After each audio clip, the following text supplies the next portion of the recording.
Because the last time I was here, I was only allowed 2 questions by you. And yet, mga kasamahan ko rito, bilang respeto sa mga kasamahan ko, they were allowed na 1 to sawa. Dapat maging fair ka, Mr. Chair. Pag sinabi mong 2 questions, 2 minutes talaga, you have to stick with it.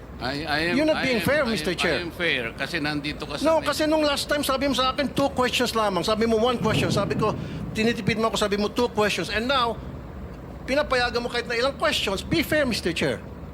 Teka muna, bago tayo magkaroon ng impression na walang fair dito. Noon, sinabi ko na in the earliest statement na komo nag-uumpisa tayo noon at kinakailangan nating mabakate ang plenary at exactly 2:15, kaya tayo nagmadali. Kaya naman sabi ko sa inyo, pasensya na muna. Ngayon, sa dami ng gustong magtanong, kaya binigyan natin ng tigpa 5 minutes ngayon. Kaya lang, I am following a schedule here. Ito pa yung nandito kung wala na si Senator Marcos, tapos ka na. Mr. Chair. Mr. Chairman, Chair, I akala ko made po a ako yung motion, sunod Mr. kay Chairman. Senator I have De La a Rosa. pending motion